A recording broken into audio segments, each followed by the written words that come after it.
Ten Hag being in crisis with another long-term injury? Are Manchester United at risk of potentially falling out the top four? Erik Ten Hag all of a sudden getting a bit of stick from people again, but I'm thinking, what an amazing job he's done at United. We're third, we won a trophy. Look where we were last season, look at the injuries we've had.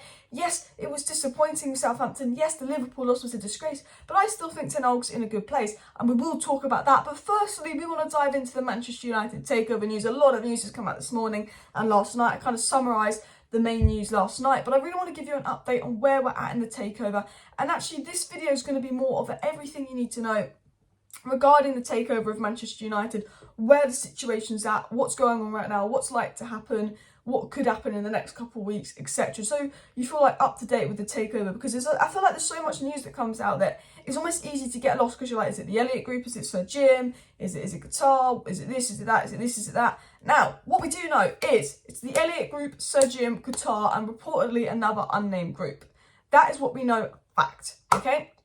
And what we also know from Laurie Whitwell, Mike Keegan from Brits Romano, they're all very reliable sources, probably the three best sources to follow in terms of United and this takeover news. Have all kind of said, yeah, Qatar's bid is the strongest, Qatar's bid's believed to be the highest. Qatar are, I guess, the favourites for now, but it's still not, certain. So Qatar kind of leading. But then Jim Ratcliffe comes out and he releases this article like he's very confident that he can beat out Qatar. And then this article comes out from Sky saying that yes, Qatar have the most money, but actually, you know what, Qatar aren't going to give the Glazers 6 billion if they don't think United's worth 6 billion, because otherwise people will take advantage of them and think they're stupid dealers, etc, etc, etc.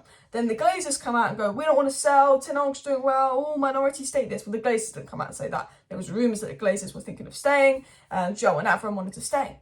So I feel like everyone's kind of like, oh, so what's it going to be? Are they going to stay? Are they going to go? What's going to happen? There's a little bit of confusion on the takeover. So what we do know, okay, is, as I said, Elliott Group, Qatar, Jim. What we also know is the Rain Group are overseeing the sale of United. And the Rain Group's priority is the full sale of United. From day dot, from November when it was announced, the priority has always been the full sale of United. The Glazers want 6 billion for United. The bids coming in are around 4.5, 4.7 billion. They want 6 billion. But it was also said the Glazers would be willing to counteract with Qatar. If, they wanted 6 billion, Qatar offer 4.7 billion, and Qatar offer 5.3 billion, they're saying there's potential for the Glazers to counteract. The fact the source is even saying that Glazers would potentially counteract a Qatar or Jim Ratcliffe bid somewhere in between the middle of their two valuations of the club shows that they are considering the full sale. The fact that, Qatar and Sir Jim Ratcliffe have been invited to Old Trafford, which we're going to dive into, we're going to dive into Qatar and Jim Ratcliffe going to Old Trafford this week, shows that they are open to the sale.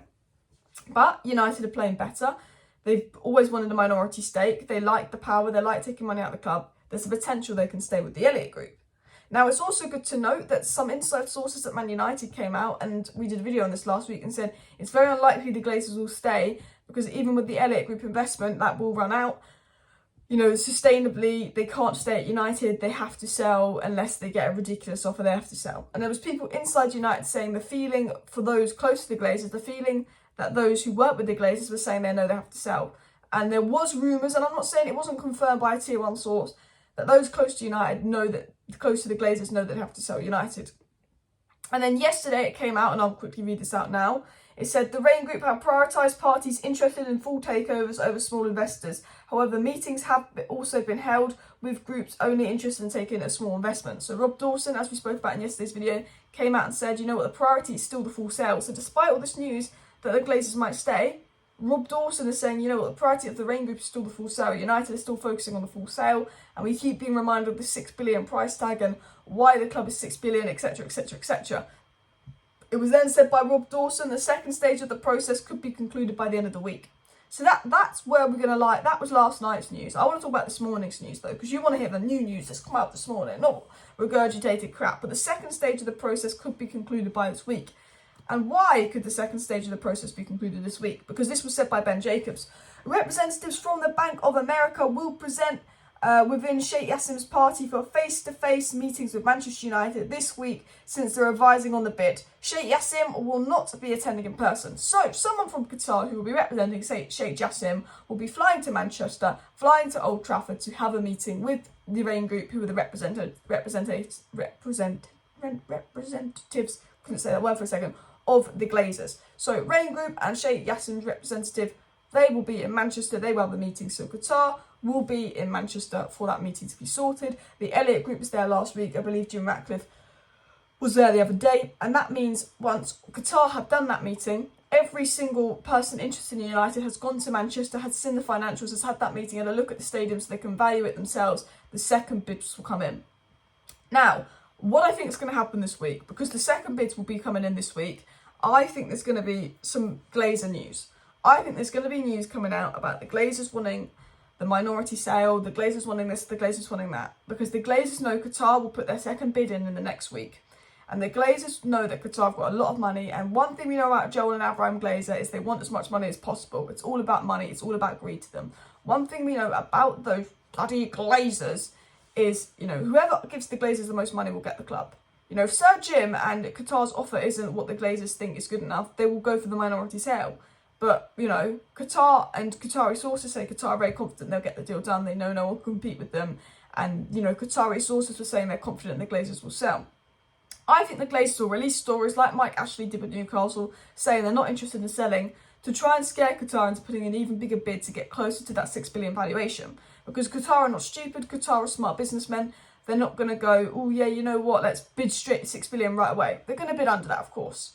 And the Glazers will know that. And I think the Glazers want to make sure they can get the highest bid for United as possible in the second bid. And then, once the second bids come in, so the second bids will come in this week. I think there will be games, I think there will be media games, this, that. I think there's going to be a lot of news in the media. But I think it could all be negotiation tactics. And I feel like we should note that. After the second bids come in, someone's approved for the third round. So the Glazers might see Qatar, Elliott Group and Sir Jim's second bid and they go, well, Qatar's is the highest, but it's not quite what we want. So let's take Qatar into this third round and then Qatar potentially up that bid in that third and final round, which would be finalising the takeover. I think once we know which party's been chosen to go in the third round, and reportedly only one party will be chosen to go into the third round, they're likely to be the next owners of United should nothing go wrong. Obviously, they'll have to, work with the Glazers. Qatar could have a really fair offer. They go into the third round, we think we're getting Qatar, and then the Glazers get greedy, pull out, and then they upset the Elliott Group. That's all possible. But we're going into the third round as of next week, and the third round is the final round. And I've said this since day dot. It seems that the Glazers are prioritising the full sale, and I think the Glazers will sell to whoever offers them the most money. Qatar have more money than Sir Jim, so from that conclusion, I believe that the Glazers will either stay and be dodgy bastards to stay because the Elliott Group's giving them a good offer and Ten Hag's doing well, or they will accept Qatar because Qatar will probably give them the most money. I'm 70% Qatar will be our next owners, 20% the Glazers will be our next owners, and 10% Jim Ratcliffe will be our next owners, off what we know, but you never know. But what I also wanted to add to this, and this was news that came out this morning that I can't believe I've waited till 8 minutes into the video to cover, but this was big news that I should have really gotten to earlier. And it was said that UEFA is now considering allowing clubs with the same owners to play in the Champions League simultaneously, a move that could have significant ramifications for the takeover of United. So it's funny how all of a sudden, today, UEFA are considering this, UEFA considering, having two clubs with the same owners playing the Champions League together. It's almost as if maybe they've got an incentive. Maybe they know Qatar are about to buy United, those close around it, and Qatar are saying we're only going to buy United if we can play in the same competition, and UEFA are like, yeah, this is a silly rule, la-di-la-di-la-di-la-di-la. Now we know that because of Sheikh Jassim, his ties aren't direct enough with those at PSG that he can own United and we can be in the Champions League.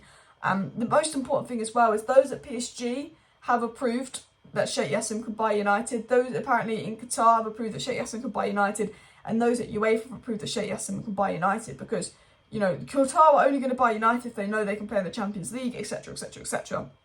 And that's been approved by everyone. So if the Glazers accept Qatar's second bid and Qatar go into the third round, there's no obstacles other than the Glazers. There's no one saying actually Qatar can't buy United because, it's Qatar versus Sir Jim Ratcliffe, highest bid wins, and potentially the Elliott Group's in there. But I think if the Qatar rebid is high enough, the Glazers will accept it because I think, if you turn down 5.7 billion for a club that is unsustainable, needs 2 billion work on it, you're absolutely mental, you're absolutely crazy. But hey, that is the Glazers for you. So that is the update on everything you need to know on a takeover. I hope that was useful. I know that some of it is stuff you already know and some of it's news that's been regurgitated for a while, but I thought I wanted to really talk about everything we needed to know on the takeover so far, where we're at, what's likely to happen in like 8 minutes to kind of sum up, because I feel like there's so much news that I don't want people to get confused. And essentially, the round one is done. We're currently in round two, but we're approaching the end of round two. Qatar are now flying out. Bids for round two expected to be done in the next week. Then we go into round three. That's what you need to know. I also quickly wanted to talk about Ten Hag. Garnacho was out injured. He's going to miss maybe a month or so. Eriksen's out injured. Donny's out with long-term injuries. Martial's injured, but he should be back soon. Sabitzer will be coming back from injury. And I said this in my live stream. I feel like Ten Hag gets a lot of disrespect. The fact that we've had all these injuries, we had last season, we had our worst ever season. We had all those dressing room problems. We lost 4-0 to Brentford second game of the season, and we are in third place with a trophy won. Shows how good of a manager Ten Hag is. I feel like people at United are expecting Ten Hag to be perfect like that. And we've got high standards, I get that. And I want United to be a title challenging team. And I think Ten Hag will make us a title challenging team. But I think, there's some fans or some people in the media that start to criticise Ten Hag. And I think, look at the injuries he's had. Look at the amount of squad depth we've got. Look at the lack of, look at how exhausted the players are. Look how he's turned around results. But most importantly, look how he's turned around the mentality. He stopped the dressing room leaks. He stopped the problems inside the club, and for me that's the most important thing. We've not played one game this season with our strongest lineup because there's always been someone injured. So I say this now, if Qatar come in and they back Ten Hag in the summer, they get him that striker, that midfielder, and that goalkeeper he wants, next season will be massive. And all I want is new owners to come in and invest in Ten Hag, and link into what we were saying earlier, because I truly believe he will be the guy to take us to the top. Anyway, I hope you found that video informing. Smash a like, smash a subscribe. I should be live tonight unless there's literally no news, and I won't be live tonight. See you next time. Bye.